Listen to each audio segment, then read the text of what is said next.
Hello, my dear students. How are you? Good morning to everyone. I hope that all of you are feeling very fine. You are very happy.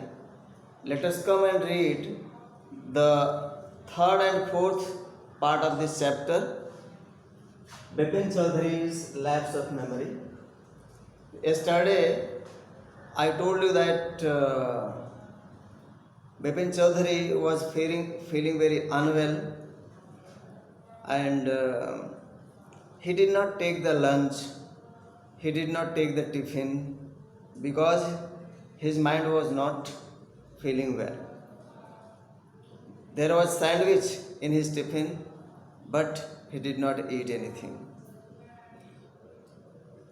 बच्चों, सबसे पहले मैं हिंदी में आप लोगों को third और फोर्थ पार्ट का सारांश बता दूं, तब इंग्लिश में बताऊंगा। ओके, तो थर्ड पार्ट में आप पाएंगे कि बिपिन चौधरी ऑफिस में बैठे हुए थे, काम करने का मन कह रहा था, लेकिन मस्तिष्क का संतुलन ठीक न होने के कारण, बेचैनी होने के कारण वो काम नहीं कर पा रहे थे। वो सोच रहे थे कि इतनी बड़ी फर्म में आज 25 साल से काम कर रहा हूँ, इतनी जिम्मेदारी पूर्वक काम कर रहा हूँ, कभी कोई चीज़ नहीं भूला, और इस बात को मैं कैसे भूल सकता हूँ। ज़िंदगी में कोई चीज़ नहीं भूल रहा हूँ तो एक ही घटना मैं कैसे भूल सकता हूँ, और जो कि अभी जल्दी में घटी है। इस नाते वो बहुत परेशान हो जाते हैं, और ऑफिस जब बंद होती है तो घर पे जाते हैं, बिस्तर पर सो जाते हैं। बिस्तर पर सोने के बाद भी उनको चैन नहीं आता है, तो डॉक्टर चंदा को बुलाते हैं और डॉक्टर चंदा से अपनी सारी बात बताते हैं, और डॉक्टर चंदा ये कहते हैं कि निश्चित रूप से आप रांची गए थे, लेकिन आप किस कारण से गए थे आपको नहीं याद है, आपके दिमाग से स्लिप कर गया है। इस नाते आपको फिर एक बार रांची जाना चाहिए। और डॉक्टर चंदा के आने के पहले चुनीलाल, ये बिपिन चौधरी के फ्रेंड हैं,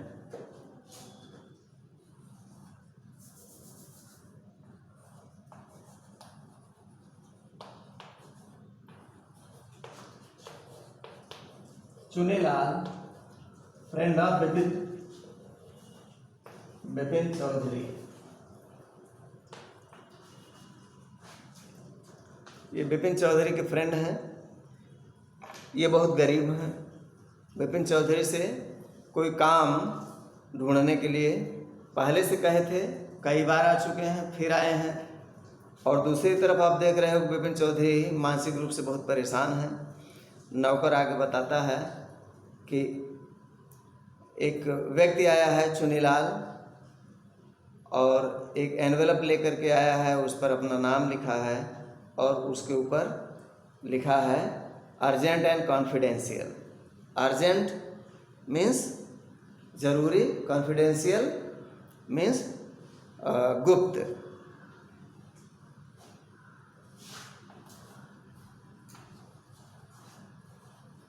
अर्जेंट, इसेंशियल, इसेंशियल मीन्स जरूरी, एंड कॉन्फिडेंशियल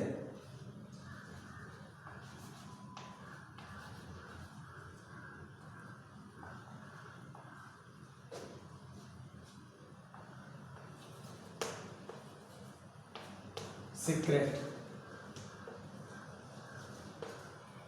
वो आकर के बताता है, बिपिन बाबू जान जाते हैं कि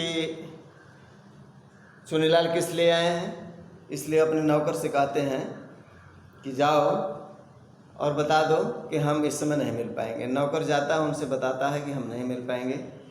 चुनीलाल दुखी होकर के जाने लगते हैं। तब तक बिपिन बाबू के दिमाग में आता है कि चलें चुनीलाल को ज़रा रोकें और उनसे पूछें कि क्या मैं 1958 में रांची गया था, क्योंकि चुनीलाल की मेमोरी बहुत मजबूत है और चुनीलाल ज़रूर बताएंगे कि मैं गया था कि नहीं गया था। तो फिर सीढ़ी से उतर करके दौड़ करके जाते हैं। चुनीलाल तुरंत वही रूम छोड़ करके बाहर निकलते हैं और जैसे पुकारते हैं चुनीलाल फिर वापस आते हैं और चुनीलाल से ये पूछते हैं सीधे कि क्या मैं रांची 1958 में गया था। तो चुनीलाल बताते हैं और तुरंत एक मनगढ़ंत कहानी गढ़ते हैं इनको पनिशमेंट देने के लिए और बताते हैं कि आपको याद नहीं है कि आप रांची गए थे, आपके लिए मैंने ट्रेन का टिकट बुक कराया था।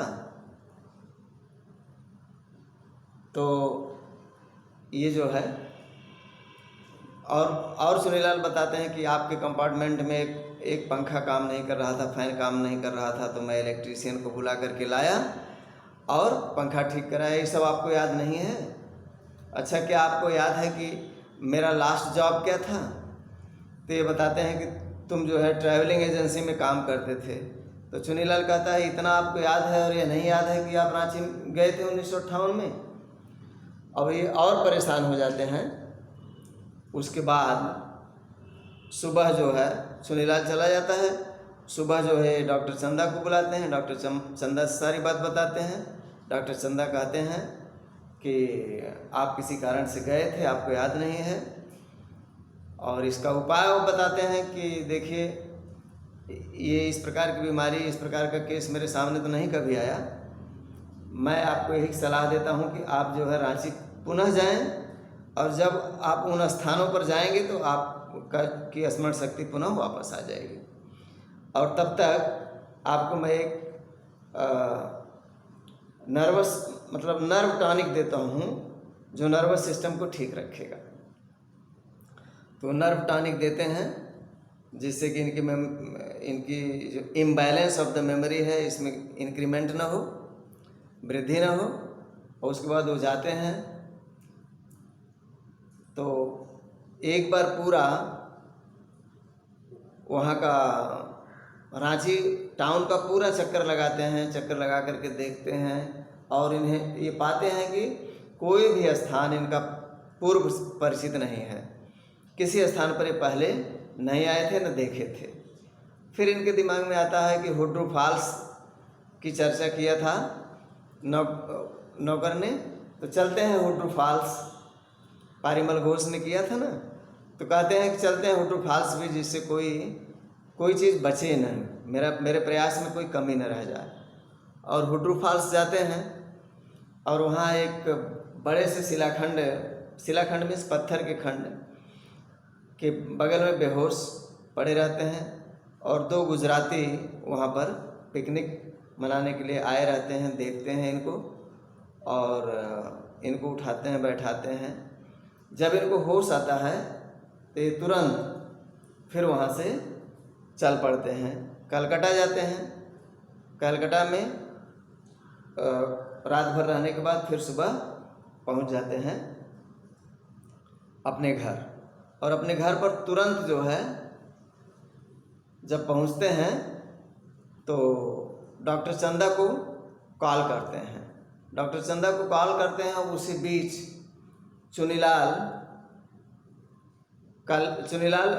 उनके घर के सामने जो लेटर बॉक्स बना था उसमें एक लेटर डाल के गया था। नौकर उनसे बताता है कि ये एक पत्र है, इसको देख लीजिए। वैसे दिमाग उनका ठीक नहीं रहता, लेकिन फिर भी वो डिसाइड करते हैं कि हमें पत्र देखना चाहिए।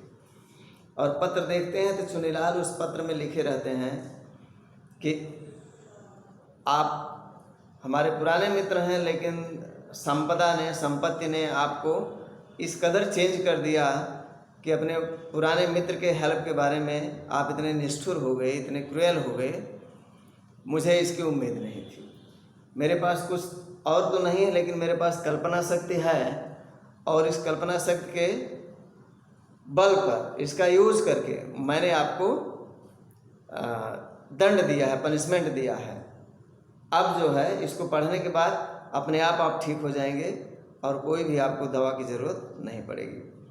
जब जैसे पत्र को पढ़ करके और सारी जानकारी इनको होती है, तुरंत डॉक्टर चंदा भी आ जाते हैं और डॉक्टर चंदा से तुरंत कहते हैं कि डॉक्टर चंदा आई एम फीलिंग फाइन, मतलब मैं एकदम ठीक महसूस कर रहा हूँ। और मैंने आपको केवल इसलिए बुलाया था कि मेरे हिप में पेन हो रही है और मुझे एक पेन किलर दे दीजिए, और यहीं पर स्टोरी ख़त्म हो जाती है। In this way my dear students, in part 3 and part 4 I have told you two new characters, Chunilal and Dr. Chanda. So as I told you that Chunilal was his old friend and he was very poor. He had come to Bipin Babu in the search of job, and already he had come for many times, for several times to Bipin Babu for this sake. Bipin Babu was not feeling good at that time, and at that moment he was losing the balance of his mind. That is why he said to his servant to go and say to Chunilal that Bipin could not meet him at that time. At this, Chunilal became very unhappy and he decided to go out of his room. Just as he was about to leave the room, Bipin Babu thought that he should ask about the trip of Ranchi from this man, because Chunilal's memory was very strong and he was very active person. So he hurriedly downstairs and came to his living room, and he saw that Chunilal had left the room. When he called the name of Chunilal, Chunilal turned around and he looked toward Bipin Babu. Bipin Babu asked if he had gone to Ranchi in 1950. Chunilal said, obviously he had gone, if not in 1950, so surely in 1950, if not in 58, surely in 59. And Chunilal reminded him fabricate means to plot, to design.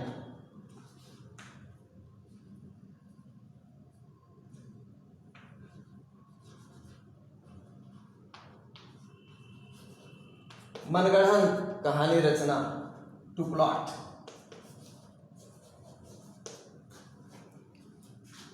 So he fabricated, he designed a story.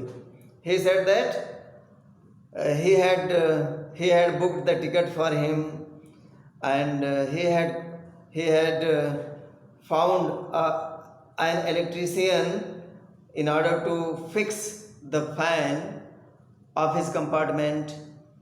Then Bipin Chaudhary again was confused and he began to think whether he had gone to Ranchi.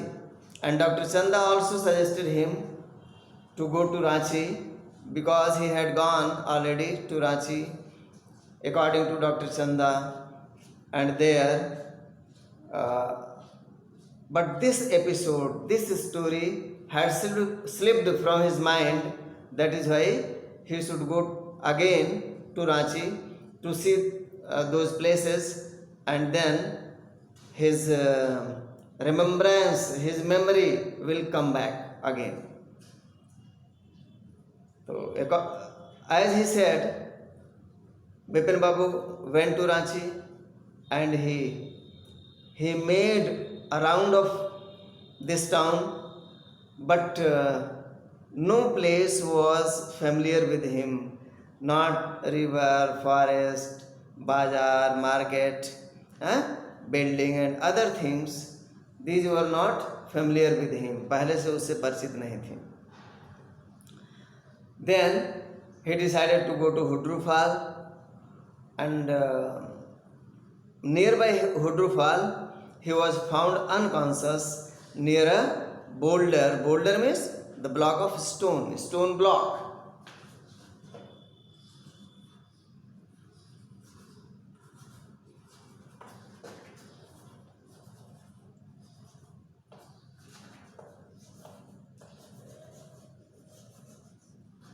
पत्थर का टुकड़ा, पत्थर का शिलाखंड.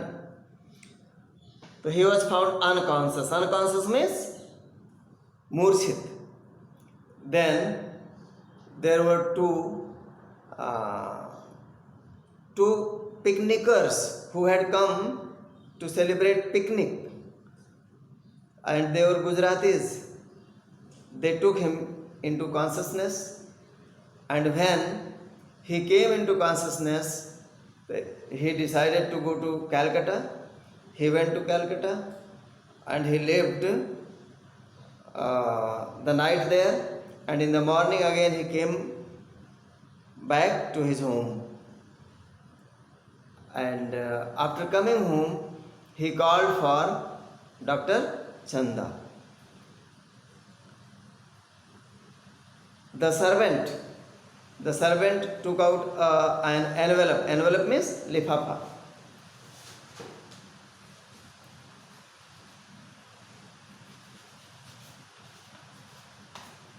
Envelope means the letter cover.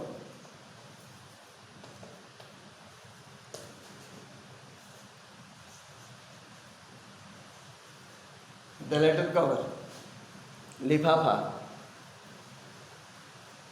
Bipin Babu tore open the tear torn means phadna. So he tore open the envelope and he read the letter. In that letter it was written that Bipin Babu had become affluent. Affluent means dhani, wealthy.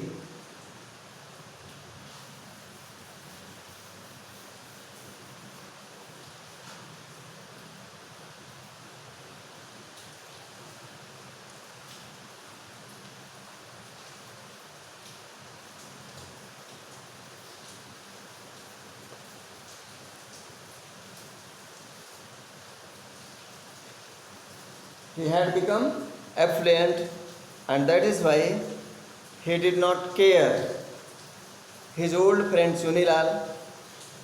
That is why Sunilal also punished him by plotting, by designing the story, because he had not a lot of resources, but he had the power of imagination. He used the power of imagination and he gave the punishment. And he said, in the letter, it was written that after reading the letter, Bipin Babu will become well. And really, Bipin Babu felt very well, very fine. At that time, at that moment, Dr. Chanda also came to his house. He said to Dr. Chanda that he was feeling very fine, very well. He was feeling only the pain in his hip, and that is why he wanted a painkiller. He asked a painkiller from Dr. Chanda.